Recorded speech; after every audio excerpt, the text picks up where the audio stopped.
자, 여러분 안녕하세요. 오늘은 저번 시간에 이어서 2차 세계대전에 대해서 좀 알아보고 그 다음에 2차 세계대전과 관련된 영화인 스탈린그라드도 같이 관람하기로 하겠습니다. 우선 저번 시간에 이어서 그 2차 세계대전과 관련된 내용 이어서 좀 볼까요?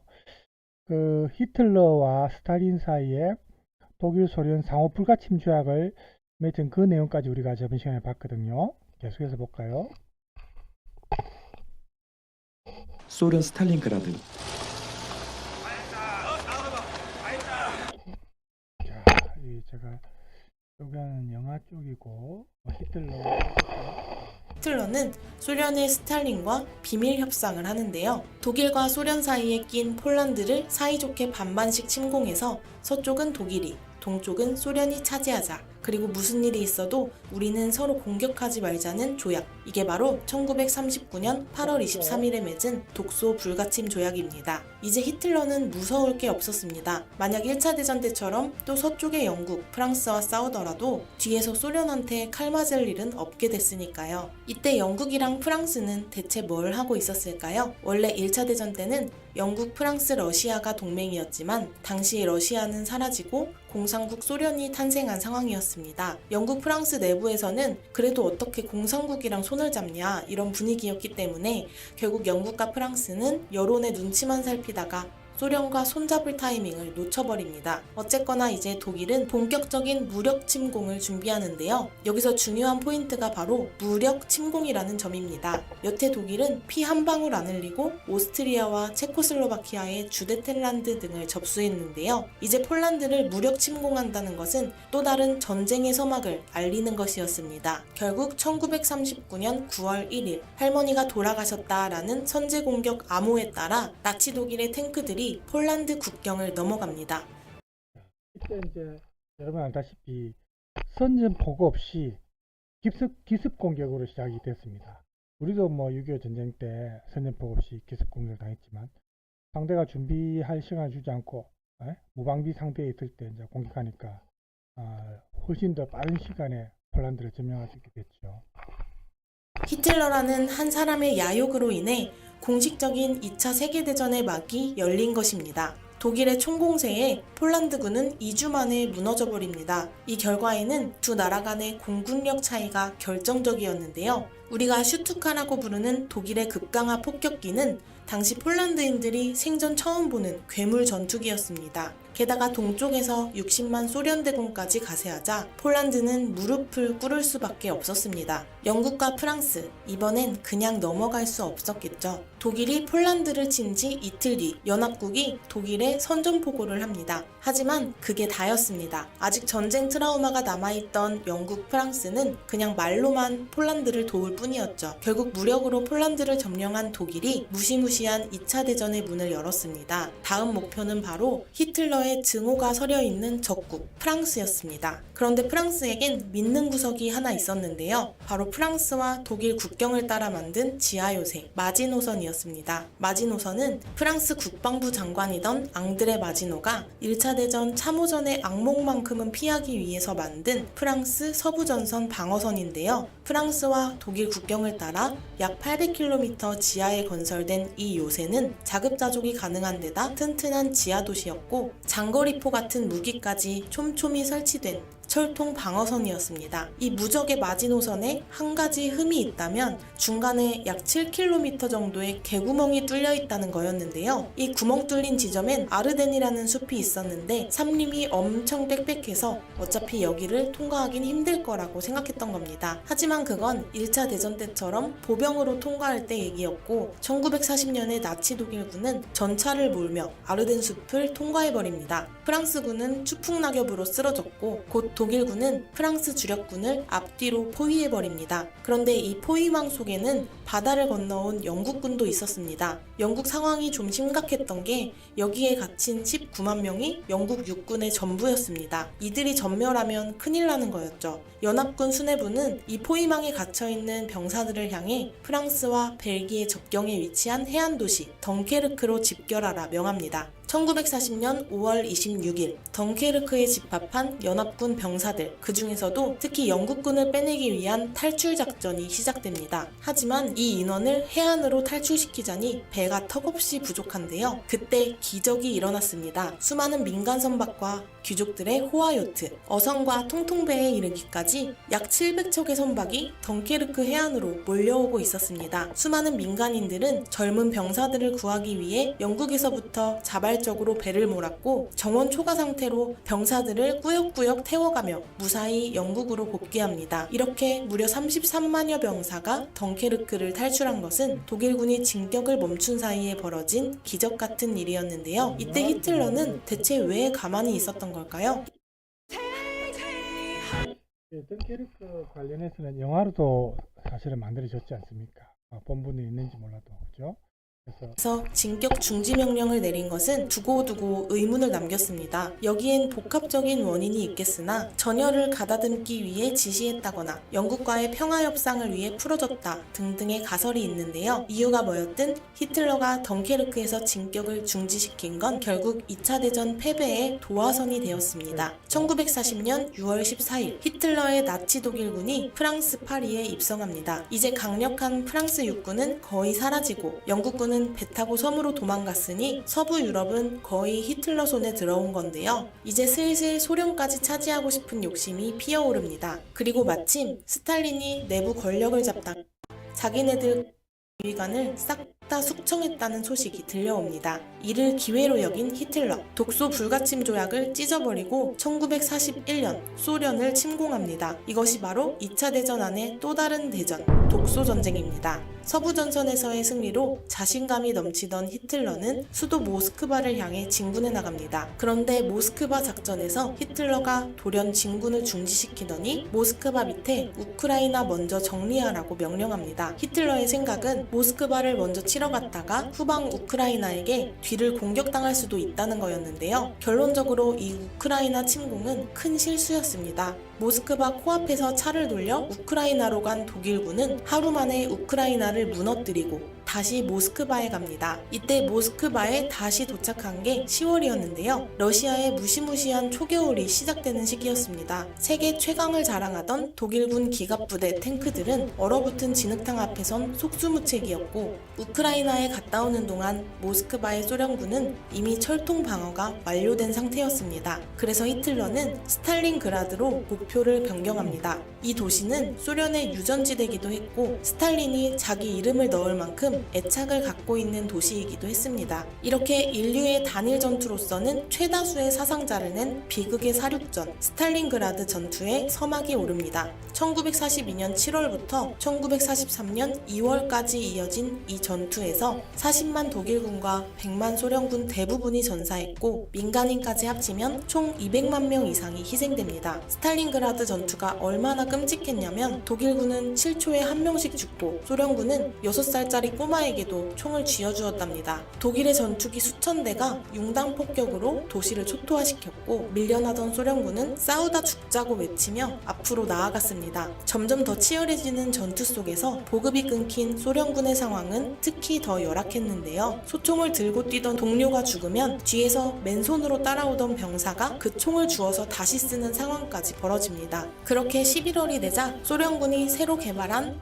T-34 탱크를 앞세워 대대적인 반격에 들어갑니다. 스탈린그라드 도심에서 싸우던 만 명의 독일군은 이제 소련군에 둘러싸여 도간에 든 쥐가 됐는데요. 이제 해가 바뀌어 1943년이 되자 가망이 없다는 걸 깨달은 독일군 사령관 파울루스 장군은 히틀러에게 후퇴를 허락해달라고 청합니다. 하지만 히틀러는 스탈린과의 자존심 싸움에서 절대 지고 싶지 않았습니다. 그는 갑자기 파울루스 장군을 육군 원수로 승진시키는데요. 승진시켜줄 테니 명예롭게 싸우다 장렬히 전사하라는 거였죠. 이러다 개죽음 당할 것 같았던 파울루스 장군은 히틀러의 명령을 거부하고 소련에 항복합니다. 이렇게 스탈린은 전쟁 영웅이 되고 히틀러는 동부전선에서 처절한 패배를 맛보게 됩니다. 그런데 아직 끝난 게 아니었습니다. 서부전선에서 전선에서 한 방 먹을 일이 남아 있었죠. 1944년 6월 연합군의 대반격이 시작됩니다. 나치의 통치를 받던 프랑스를 포함한 서유럽의 해방을 위해 인류 역사상 최대 규모의 상륙작전, 노르망디 상륙작전이 개시된 것입니다. 156만 명의 연합군이 독일 몰래 프랑스로 들어가기 위해 노르망디가 아닌 더 북쪽 도버 해협에 상륙한다며 거짓 정보를 흘리고 대서양 해안의 독일군 레이더 기지를 몽땅 부숴버립니다. 게다가 프랑스 해안에 엄청난 악천후까지 몰아치자 결국 독일군은 오판을 하고 말았습니다. 독일군을 완전히 속인 150만 연합군이 프랑스로 밀려 들어왔지만 히틀러는 상황 파악도 제대로 못했습니다.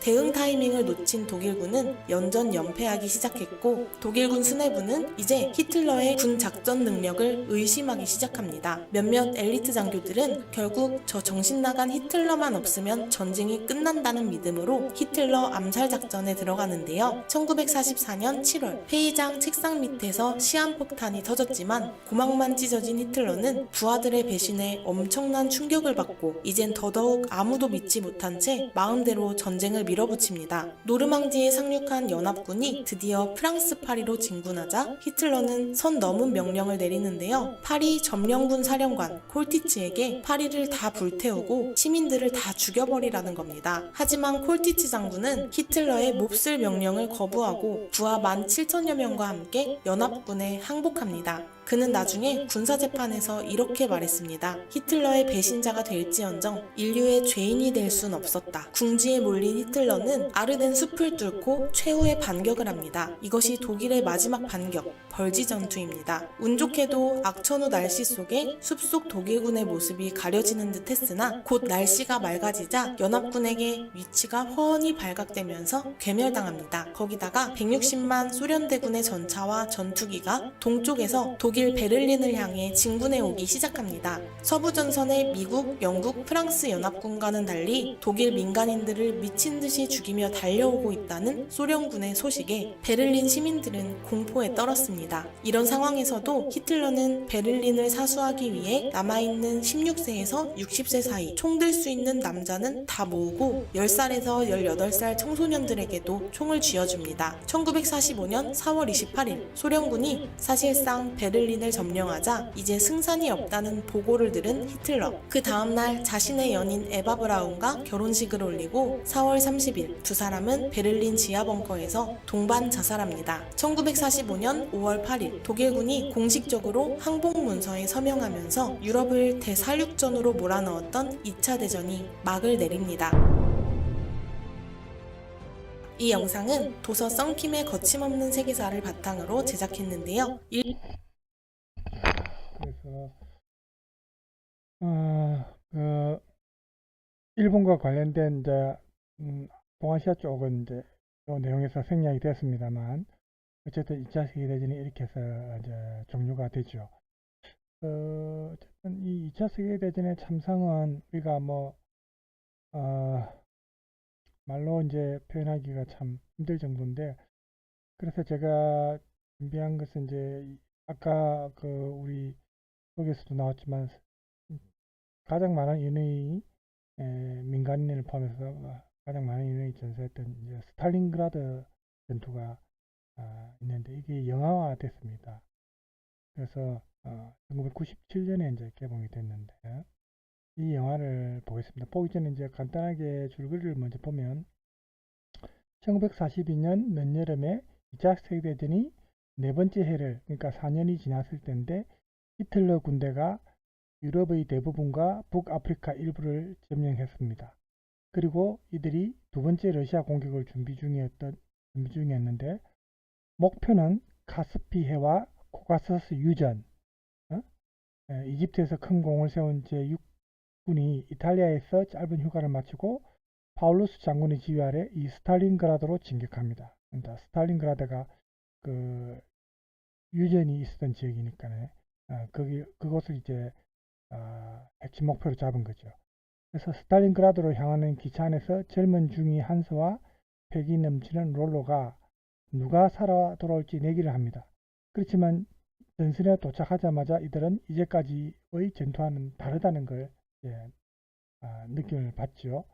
수많은 전우들이 눈앞에서 죽어가고 러시아 포로들은 인간 이하의 대접을 받고 있었고, 그래도 조국을 위한 희생이라는 그런 명분 아래 모두 최선을 다해 싸우지만 동료 부상병 에미콜즈를 치료하기 위해 프리츠가 위생병에게 총을 들이대는 바람에 한스와 그의 부하들은 지뢰 제거반에 보내집니다. 러시아 포로와 함께 생활하게 된 이들이 혹독한 추위와 비인간적 대우까지 견뎌내야 했는데, 패배가 뻔히 보이는 전투에 가차없이 투입되고 또 무고한 러시아 시민까지 사살하게 되면서 병사들은 마지막 애국심마저 내려놓게 된다. 뭐 이런 그 영화의 줄거리인데, 뭐 영화의 이제 영상 중에 일부입니다. 그래서 이 제자가 이 책도 나왔거든요. 부상을 당해 본국으로 후송된 김에 전차학교와 장교학교에서 우수한 성적을 기록했고 중위로 진급했습니다. 이 저자의 중대가 타이거를 가장 먼저 장비하고 다시 러시아로 돌아옵니다. 이 책을 쓴 사람, 여기 이제 저자 리하르트 프라이어 폰 로젠이 저자랍니다. 여기 보면 이제 이건 영화와는 관계 없습니다. 전차학교가 이제 요 배경에 지금 나오죠. 2차 세계대전에서 가장 강력했던 무기 중에 하나가 이제 이 전차입니다. 그 다음에 비행기하고 전차인데, 지금 보면은 좀 허접해 보여도 그 당시만 해도 대단한 무기였죠. 그죠? 타이거 전차입니다. 그죠? 호랑이 타이거라는 이름 붙였고.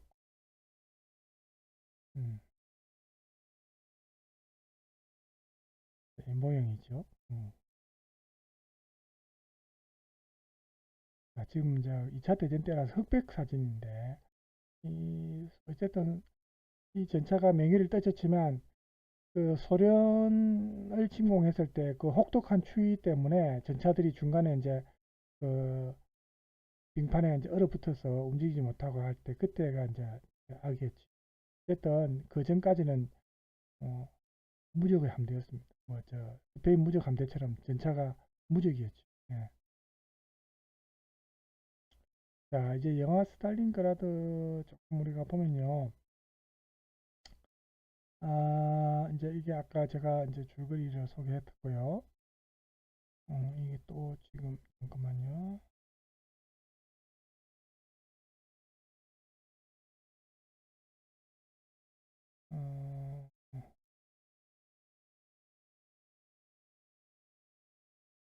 자,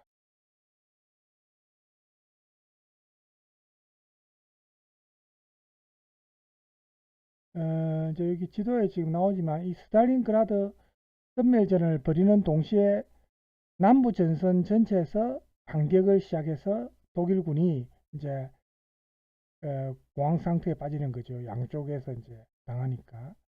그래서 이 스탈린그라드 전투를 독일군의 패배가 아니라 승리가 멈춘 전투다, 이렇게 말하는데, 2차 대전 최고의 전략가 만슈타인이 이러한 대공황을 수습하고 정말 기가 막히게 반격해서 소련군을 완전히 괴멸시키고 전선을 원상복귀시켰는데, 독일군의 패배가 시작된 전투는 여기 이 책에 이제 저자의 이야기가 계속 이어질 쿠르스크 전투라고 있습니다. 그래서 이제 이 영화를 우리가 나중에 이제 보겠지만, 실제로 영화에서도 이제 그 당시에 어떤 현장감을 느낄 수 있도록 그렇게 이제 영화가 만들어졌다고 하는데요. 자, 우리가 이렇게 글 내용을 이렇게 읽는 것보다 영화를 직접 보는 게 낫겠습니까? 그죠? 그래서 자, 이 정도 하고 영화를 봅시다. 제가 준비한 영화 한 20분 정도 시간이 소요되니까 볼 수 있습니다. 그죠? 독일군들이 소련 민간인들을 끌고 오고 있습니다. Bei diesen Männern und Frauen, sie sind sofort zu erschießen. Vollstreckung. 이들은 노인과 어린아이들이었습니다. Das mache ich nicht. Lohnt sich nicht, GG. Wenn du nicht schießt, stellen sie dich dazu. 이 무고한 사람들을 이유 없이 처형시켜야 하는데, Der Junge da drüben, der hat für uns gearbeitet. Für den Ivan auch. Als Maul. 본인들을 도왔던 소년까지 처형해야 합니다. Und wenn Sie nur einmal daneben schießen, können Sie sich gleich dazustellen. 이들을 죽이지 않으면 자신이 죽는 상황인데 Leg! Feuer!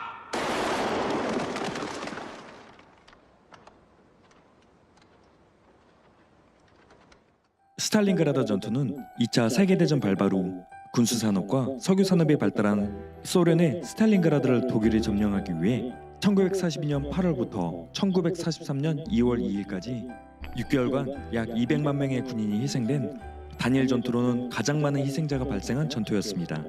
스탈린그라드를 가지려는 자와 지키려는 자의 무모한 소모전으로 수많은 청년들이 의미 없이 죽어간 슬픈 역사를 영화는 그리고 있습니다.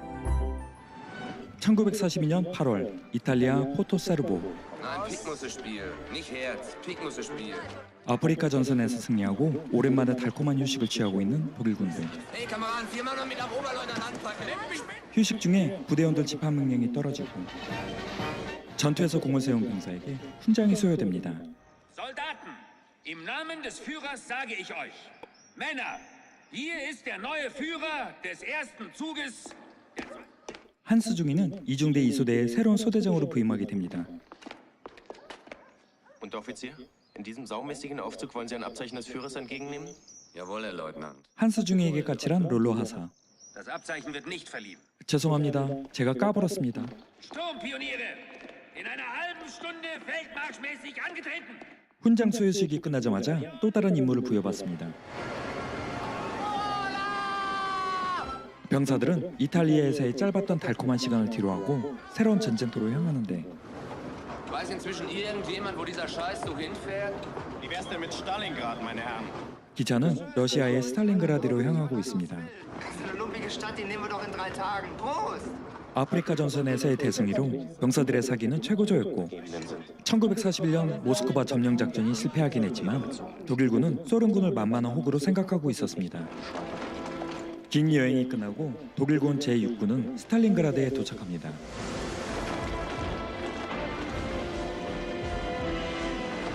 Schön hier. 병사들의 예상과는 다르게 스탈린그라드의 분위기는 심상치 않았는데요. 야전병원을 방불케 하는 역사. 그곳에는 러시아 포로들도 있는데 제네바 협약 따위는 안정에도 없이 무자비하게 포로들을 다루고 있습니다. 한스중이는 이를 제지하지만 Ja, ja, protestieren Sie. 할러 헌병대장에게 비아냥만 듣게 됩니다. 스탈린그라드의 남부 집단군에 합류한 한스중이는 숙부의 친구인 헤르만 무스크 대위를 만나러 옵니다. Willkommen in Stalingrad. Ihr Onkel Oberst von Witstand ist ein guter Freund von mir. Er hat mich gebeten, mich ein bisschen um Sie zu kümmern. 숙부 역시 대령으로 한스중이는 군인 집안 출신입니다. gegen den östlichen Bolschewismus zu verteidigen. 예배가 끝나고 병사들은 전투에 투입되는데 Männer, das ist unsere Halle. Die müssen wir auf alle Fälle nehmen. 이들에게 주어진 첫 번째 임무는 정유 공장을 탈환하는 것입니다. 이 스탈린그라드 전쟁의 궁극적인 목적은 소련군의 연료를 고갈시킴과 동시에 독일군의 고질적인 연료 문제를 해결하기 위함이었는데 현재 우크라이나 사태에서 보듯 독일이 승리하기 위해선 연료는 매우 중요한 요소였습니다.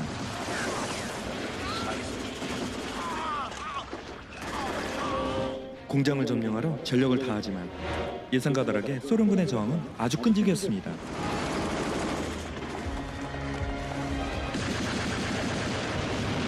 사상자는 계속 발생하고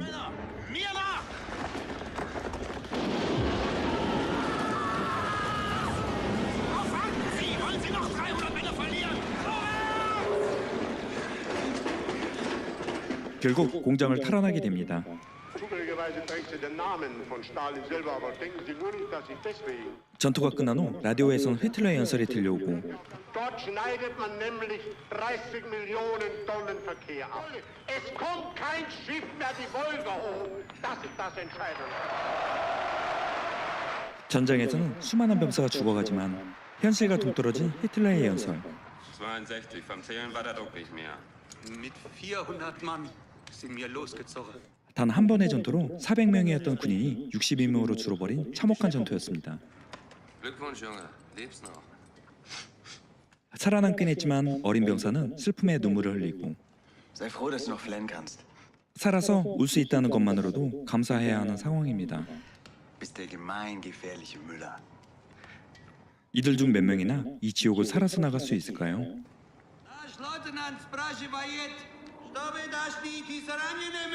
전투는 끝났지만 전장에는 부상병들이 내팽개쳐 있었습니다. Ich gehe mit, Herr Leutnant. 한스종이는 위험을 무릅쓰고 부상병을 수습하러 나가는데 Entschuldigung, Herr Leutnant, aber das ist verboten, das weiß ich genau. Der Herr Hauptmann würde das bestimmt nicht zulassen. Halt die Fresse, Müller, du! 융통성 없는 밀로병사는 규정에 없는 일이라며 반대합니다. 소련 측에서도 부상병을 수습하기 위해 나오고 Мы тебя вытащим. 서로의 부상병들을 챙기는데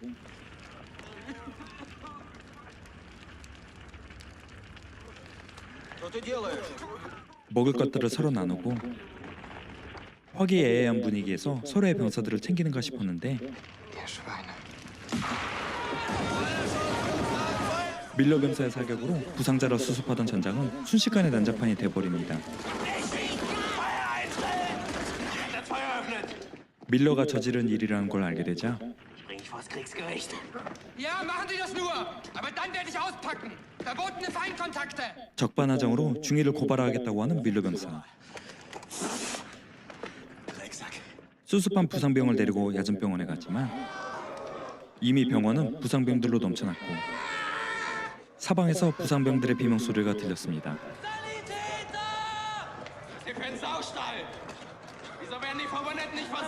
부상당한 부하를 치료해줄 의료진도 없었습니다.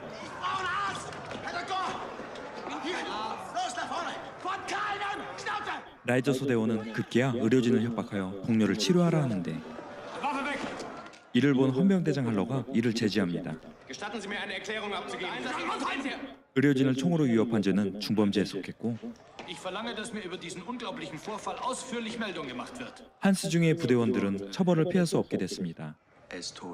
이런 중대원들의 희생에도 불구하고 부상병 에드가는 죽게 되고 이들은 이대로 군법 재판에 회부되는 것일까요? Ich verlange dem Herrn General vorgeführt zu werden. Sie halten sich wohl für was ganz Besonderes, hä? Aber bitte Ihr gutes Recht. 숙부의 친구인 무스코 중대장과의 면담을 요청하는데 Sie müssen mir helfen. Ein Teil meiner Gruppe ist verhaftet worden im Lazarett. Reiser ist durchgedreht, hat einen Arzt bedroht. 지인 찬스를 통해 용서를 받고자 했지만 Und Sie jammern hier ein paar von Ihren Männern? Die Männer haben an Sie geglaubt, haben für Sie gekämpft. Sind wir denn alle nur ein Fähnchen auf Ihrer verdammten Scheißkarte? 이성을 잃고 급발진하는 한수중이 Ungeschoren werden sie allerdings nicht davon kommen. 선을 세게 넘은 한수중이에게는 지인 찬스도 통하지 않았습니다. 이들은 이렇게 군대 형무소에 투옥되어 맨손으로 지뢰 제거 작업에 투입됩니다.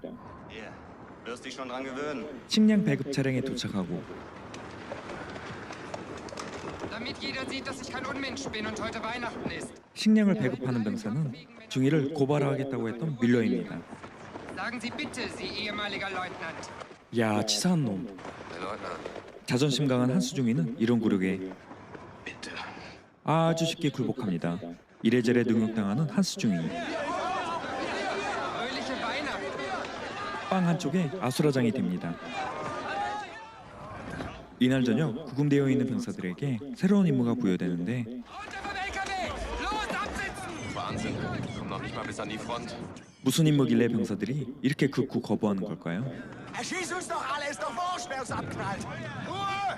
Ihr seid nach diesem Einsatz wieder voll rehabilitiert. Darauf mein Ehrenwort. 이 임무를 성공하면 형무소를 나오게 해줄 뿐만 아니라 명예도 회복시켜준다고 약속합니다. 결국 이들은 이 위험한 작전에 투입되는데 이미 그곳에는 많은 병사들이 사망하여 시체를 불태우고 있었습니다. 두려움에 떠는 병사들.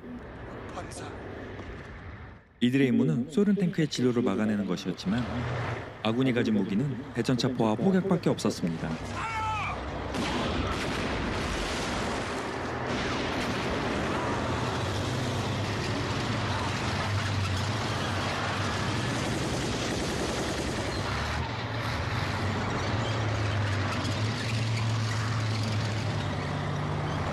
온몸으로 탱크에 돌격하여 폭탄을 설치하고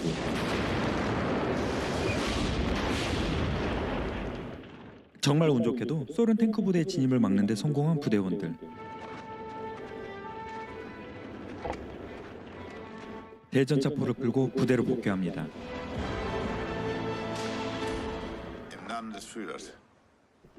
Im Namen des Führers. Im Namen des Führers.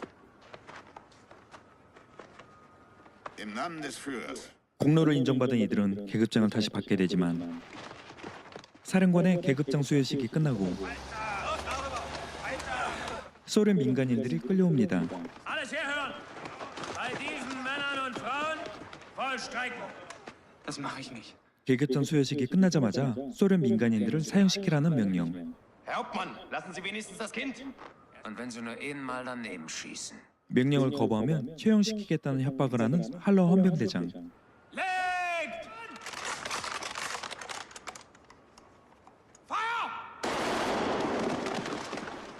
조국을 구한다는 신념을 위해 참전했지만 정작 이들이 죽이는 건 죄 없는 사람들이었습니다. 병사들이 실제 격발했는지 확인하는 할러 대위. Irgendwie kommen wir schon zum Flugplatz. Und wenn ich dort bin, krieg ich bestimmt einen Flieger. Und wenn ich mir einen Bauchschuss verpasse. 계속되는 무모한 임무와 죽음에 대한 두려움에 탈영을 결심한 프리츠 병사. Weißt du, was du da sagst? Desertieren willst du. Leg mich da rum. 자신을 막으려면 총을 쏘라고 하지만 지칠 대로 지친 병사들은 아무도 그를 막지 않습니다. Wer mitkommt zu mir. Grüß deinen Sohn von mir, wenn du nach Hause kommst. 지지 소대원도 탈영에 동참하겠다고 하고 소대장인 한스 중위까지 동참합니다. Ich weiß, es ist verrückt, aber ich kann nicht. 하지만 오토 병사와 롤로 하사는 여기에 남아있기로 합니다. Viel Glück. Scheiße, wo sind wir denn hier? 막상 탈영하긴 했지만 여기는 소련의 땅. 어디로 가야 할지 갈피를 못 잡습니다.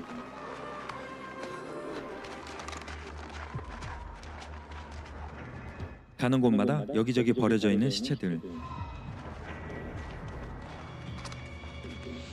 Fritz, wer hat noch einen Wundzettel? 그런데 시체에서 부상자 꼬리표를 발견하게 됩니다. Das ist ein Freischein. 이 표로 부상자로 인정받으면 이곳을 탈출할 수 있을 거라 생각한 프리츠 병사. Und leg einen Verband an. Wir sind verletzt. 인식표를 더 찾아 이 세 명은 부상자가 되는데 하지만 부상자를 이송하는 비행장에는 대기자들이 너무 많았고 부상자들의 부상 정도를 일일이 확인하고 있었습니다. 비행기에 타지 못하는 부상자들은 그냥 환자 무더기에 던져놓습니다. 하지만 이때 비행기에 못 타는 부상자들이 난동을 부리고 마지막 출발하는 비행기에 서로 타려고 하다가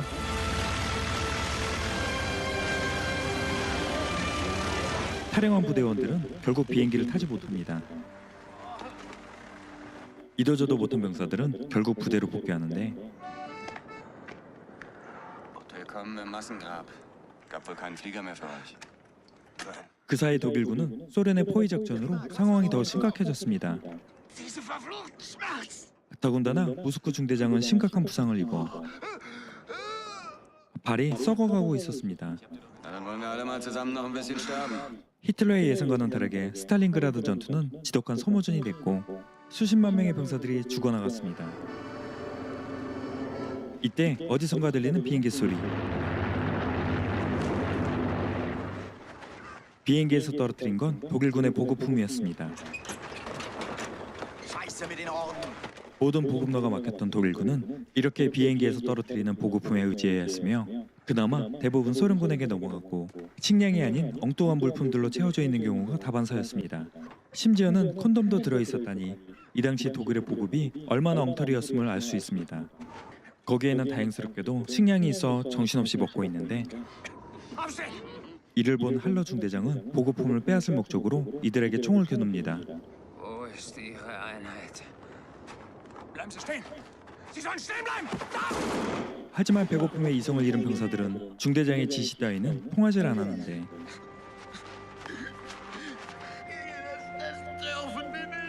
중대장이 쏜 총에 맞은 지지는 그 자리에서 즉사하고 맙니다. Leutnant, verhaften Sie diesen Mann und bringen Sie mich hier weg. Leutnant! 한스중이에게 명령을 해보지만 이미 탈영까지 한 막 나가는 한스중이는 이에 아랑곳하지 않았고 Ihr braucht doch was zu fressen. In meinem Lager. Da gibt's alles. Im Weißen Haus. Hinter dem Theaterkeller. 바로 죽여버립니다. 할러 중대장이 알려준 장소에 가보니 그가 그동안 몰래 빼돌렸던 음식과 보급품들이 쌓여 있었고 Diese Schweine.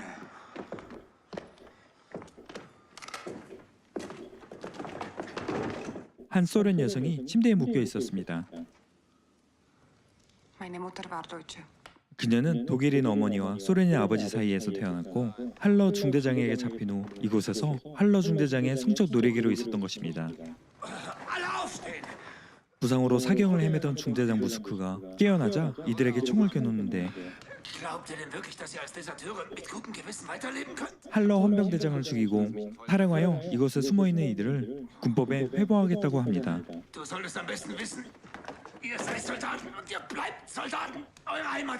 다시 부대로 복귀할 것을 명령하는 무스크 중대장. Von euch wird mich keiner töten. Keiner. Heil Hitler. 한때 장교였던 오토 병사는 더 이상의 전쟁은 싫다며 스스로 목숨을 끊고 중대장 무스크는 자기 혼자라도 부대에 복귀하겠다고 합니다. Ihr seid ja alle wahnsinnig. Geh gleich weiter, Hauptmann. Geh gleich weiter. 롤로아서는 무스크 중대장을 얻고 부대에 복귀하지만 그는 이미 숨을 거둔 뒤였습니다. Was ist hier los? Wo ist die AKL? Kommen Sie mit. Meine Herren, Die Hauptkampflinie. Wo ist die Hauptkampflinie? 하지만 복귀한 부대는 이미 소련군에게 항복한 뒤였고 독일군에게 투항하러 가는 중이었습니다. 소련군의 포위망에 구립되어 이미 독일의 육군은 실타는커녕 움직일 힘조차 없는 상태에서 포로가 되었고 포로가 된 병사들도 대부분 살아서 고국으로 돌아가지 못했습니다. Ich will nicht sterben. Ich werde euch herausbringen. 스탈린그라드는 소련군의 철통 같은 포위망으로 빠져나갈 구멍이 없었습니다. Wir kommen keine 100 Meter weit. Aber was macht das schon? 할러의 창고에 남아있던 프리츠와 한스 중이는 탈출로를 알고 있다는 이리나의 말을 믿고 탈출을 시도합니다. Давайте. 살이 애는 듯한 추위를 뚫고 가도 끝이 없는 눈밭을 헤쳐나가는데 멀리서 성광탄이 보이자 달려가는 이리나. 하지만 총탄에 맞고 쓰러지고 이리나는 그 자리에서 죽게 됩니다. 안내자를 잃은 프리츠와 한스 중이는 길을 떠나지만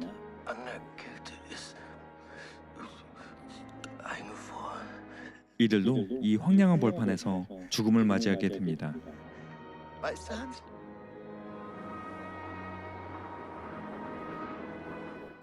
현실의 생존이 있었다면 여기 스탈린그라드가 아니었을까요? 초반에는 스탈린그라드에 쉽게 입성한 독일군은 승리가 눈앞에 있는 것처럼 보였지만 이어지는 소련의 어린아이와 여성들까지 동원된 인해 전술식 소련의 반격전은 신병 평균 생존 시간 24시간이라는 엄청난 기록을 세우며 생지옥과 같은 지독한 소모전을 시작하였습니다. 병사가 죽으면 신병이 투입되고 또 죽으면 투입되고를 반복하다가 90만 명의 병력을 집결한 소련의 천왕성 작전으로 스탈린그라드를 포위하는 데 성공합니다. 이후 포위된 독일군은 한 명당 일주일에 100g의 식량도 섭취 못하는 극심한 보급 부족에 시달리다가 수십만 명에 이르던 독일의 병력은 기력을 잃고 죽어가는 몇만 명의 병력만이 남아있을 뿐이었습니다. 소련 측 사상자 113만 명, 독일 측 사상자 85만 명, 노합 200만 명의 희생자를 낸 스탈린그라드 전투는 이후로도 많은 영화로 영화화하면서 인류 역사의 반성문처럼 그려지고 있습니다. 인류의 아픔을 그린 영화 스탈린그라드. 그래서 이 영화를 우리가 보면은 그 참 이 역사가 그 시간으로 돌아가면은 우리가 어떤 여기서는 이제 히틀러의 작전이 또 문제가 된 게 있지만 어떤 한순간의 판단착오로 그죠? 완전히 역사가 바뀔 수도 있는 그런 경우가 많습니다. 그래서 스탈린그라드로 이렇게 독일이 히틀러가 욕심을 내서 소련까지 넘본 것 자체가 일단 문제가 되었지만 만약에 또 계절이 혹독한 겨울이 그 당시 겨울이 아니었으면 또 어떻게 되었을지 모르죠. 지금 이제 이 소련과의 전쟁에서는 독일이 소련 내부에 들어가면서 혹독한 겨울을 견디지 못하고 배급로가 끊기면서 실제 전쟁보다는 추위와 굶주림으로 이제 거의 아사하게 되는, 그죠? 그런 상황을 맞이하게 되니까 이것까지는 히틀러가 예상하지 못했겠죠. 어쨌든 결과론적이지만 그렇게 됐는데, 스탈린그라드를 소재로 한 영화는 사실은 많습니다. 오늘 우리가 본 영화는 이제 독일에서 찍은 영화고요. 대사도 전부 독일어죠. 그래서 독일의 관점에서 이제 본 영화인데, 또 헐리우드에서 찍은 영화는 미군의 관점에서 또 본 영화로 만들어지고, 이렇게 이제 시각이 각각 다를 수 있는데, 어쨌든 오늘 스탈린그라드를 통해서 2차 세계대전의 어떤 참상 우리가 간접적으로 또 느낄 수 있지 않나 하는 생각이 들어서 제가 준비를 했고요.